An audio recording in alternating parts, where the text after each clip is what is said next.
At the Silicon Valley Industrial Liquidation Auction in San Jose, Ray Miller raised his paddle and bought a pallet of 20 severely rusted, decommissioned data servers for it, 500. It was the exact amount he had left in his business checking account. A few people in the warehouse chuckled. The loudest laugh came from a man standing near the premium networking equipment section. Vance Sterling, the 3-4-year-old CEO of a massive cloud infrastructure firm. Vance had his phone out, live streaming the auction to his thousands of followers as a joke.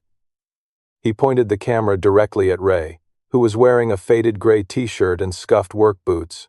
"Hey man," Vance called out over the warehouse floor, making sure his phone picked up the audio. "You just paid $1,500 for electronic toxic waste. I hope you know a good recycling center. Because that's just a pile of bricks." Ray heard him.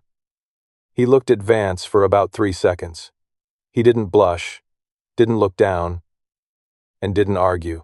He just gave a polite nod, signed the auction clerk's clipboard, loaded the heavy metal chassis into the back of his 2011 Ford Explorer, and drove home. He knew something no one else in that room had bothered to check. Before we go further, if you are out there working quietly for your family, ignoring the noise and the judgment of people who don't understand your vision, take a moment right now. Drop a comment saying, "I am not afraid of failure. I am building my freedom." It's not just a comment, it's a declaration. And make sure you subscribe to the channel, because what was hidden in that pile of scrap is going to change everything. Ray wasn't a tech executive. 2 years earlier, he had walked away from a suffocating mid-level corporate job to figure out how to make money online. He was a single dad, and he wanted to be the one who actually raised his 7-year-old daughter Lily, instead of paying a daycare to do it. He spent his days building affiliate networks and managing online projects from a desk in his living room. He was the kind of guy who didn't let things go to waste. In his small backyard, he had built a fully functional aquaponics system from scratch: PVC pipes, water pumps, and a large tank of tilapia feeding rows of fresh vegetables. He understood how systems worked. And more importantly, he understood patience. When Vance Sterling and his followers looked at Ray, they saw a clueless guy making a terrible financial mistake. But Ray had spent 4 days meticulously cross-referencing the lot numbers on the auction manifest. He knew those specific server models contained high-yield gold pins, rare palladium capacitors, and heavy copper heat sinks. Even if the machines were completely dead, the scrap material alone was worth at least $4,000. He wasn't gambling. He was executing a calculated trade. The people who build the quietest usually build the strongest. If you are silently putting the pieces of your future together, let me know by commenting. I am not afraid of failure. I am building my freedom. For the next 2 weeks, Ray's garage became a teardown operation. Every evening after Lily finished her homework, she would come out to the garage and hand him screwdrivers, while he systematically dismantled the servers. He worked quietly, unbothered by the fact that Vance's livestream clip had circulated online, generating thousands of comments mocking the clueless dad buying scrap metal. Ray cleaned the components, sorted the precious metals, and listed the usable RAM sticks on hardware forums. By day 14, he had sold enough parts to put $4,800 back into his bank account. He had tripled his investment, and he still had 3 servers left to break down. Then, he pulled the cover off server number 4. It was lodged at the bottom of the pallet, caked in thick dust. The ventilation grills bent out of shape. But when Ray unlatched the casing, he found something that didn't belong in a standard commercial server, bolted directly to the motherboard. Bypassing the standard drive bays was a heavy, sealed physical hard drive, with a faded, handwritten label from 2008. Ray hooked the drive into his testing rig. It bypassed the standard boot sequence and prompted an encryption key. But the header file was readable in plain text. It was a primary architecture root file.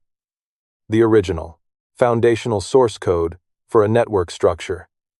Built nearly 2 decades ago, while Ray was sitting in his garage looking at lines of code, a crisis was tearing through the glass-walled executive offices of Vance Sterling's cloud company. Vance's company was exactly 22 days away from a federal court hearing. They were being sued for $500 million in an intellectual property dispute by a rival tech conglomerate. The rival claimed that Vance's company had stolen the core routing algorithm that powered their entire data network. Vance's legal team had one defense. They had to prove they developed the architecture first, back in 2008, before the company was even officially incorporated. But there was a massive problem. The digital archives from that era had been corrupted during a server migration 5 years ago. The only physical proof of their original development was a single, sealed hard drive left inside an original prototype server, a server that had been sitting in a long-term storage facility in San Jose, a storage facility that, due to a missed payment notice sent to the wrong department, had liquidated its unclaimed assets. Just 3 weeks prior, Vance's lead attorney, a man who charged $900 an hour to not make mistakes, was the one who traced the auction manifest. He walked into Vance's office on a Tuesday morning and laid a printed photograph on the glass desk. It was a still frame from Vance's own viral live stream, the man in the faded gray t-shirt. "This guy," the attorney said, pointing at Ray. "He bought the pallet. He has the drive." Vance stared at the photo. The irony was suffocating. The man he had publicly humiliated to his million followers was now holding the exact piece of hardware his company needed to survive. Vance didn't go himself. Not at first. He sent 2 corporate acquisitions agents to Ray's house on a Thursday afternoon. They wore suits that cost more than Ray's car, standing uncomfortably on his driveway. While Ray was outside, checking the pH levels in his tilapia tank, they offered him $10,000 for the remaining 3 servers. Ray didn't even look up from his water testing kit. "I'm not selling hardware right now. Thanks for stopping by." They pushed it to $50,000. Ray wiped his hands on a towel, looked the lead agent in the eye, and smiled. "You guys drove all the way out here to offer 50 grand for scrap metal? Your boss must be having a really bad week." He told them to leave. When the agents reported back, Vance realized he had absolutely no leverage. He had 20 days until the hearing. If they lost the IP case, the company's valuation would tank, and he would be forced out by the board. Before we get to the confrontation, remember this: the moment the tables turn always belongs to those who didn't quit. Claim that energy right now. Type it in the comments. "I am not afraid of failure. I am building my freedom." 2 days later, a black luxury SUV pulled into Ray's driveway. Vance Sterling stepped out. He didn't bring a camera this time. He walked around to the backyard. Ray was sitting at a patio table with his laptop open, monitoring his affiliate dashboards, while Lily was carefully planting basil seeds in a grow bed. Vance looked completely out of place, a Silicon Valley billionaire standing next to a homemade water pump smelling of damp earth and fish feed. "I need server number 4, Vance said. His voice was tight, stripped of the arrogant amusement he had at the auction. "I'm prepared to offer you $500,000 for the physical drive inside it. Today, wire transfer." Ray closed his laptop. He didn't act surprised. He didn't act triumphant, either. He just looked at Vance the same way he had looked at him in the warehouse. "I read about your lawsuit," Ray said calmly. "It's public record. If you don't have the 2008 root architecture, you lose a $500 million case and your seat on the board.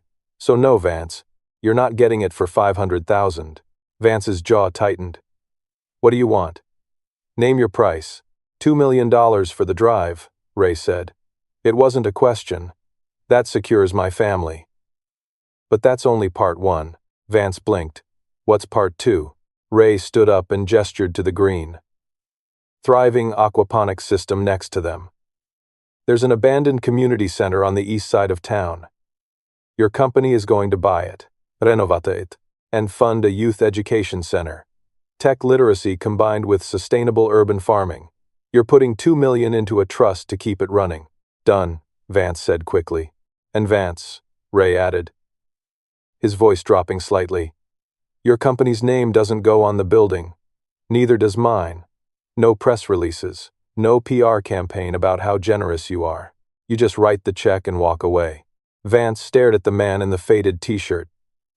He had spent his entire career negotiating with ruthless executives, and he had never faced a condition like this. A demand that wasn't about ego or revenge, but just about building something good. Okay, Vance said quietly. The transfer happened the next morning. The sealed hard drive was delivered to Vance's legal team, the data was authenticated, and the IP lawsuit was dismissed a week before it even reached the judge.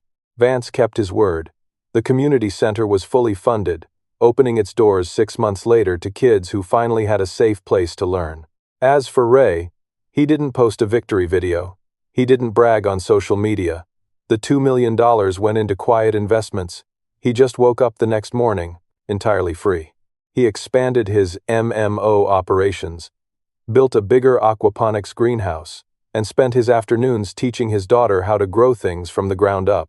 True power isn't about crushing the people who mocked you. It's about knowing exactly what you're worth and never letting anyone else set the price. Make sure you subscribe to the channel for more stories like this. And one last time, let them know in the comments. I am not afraid of failure. I am building my freedom.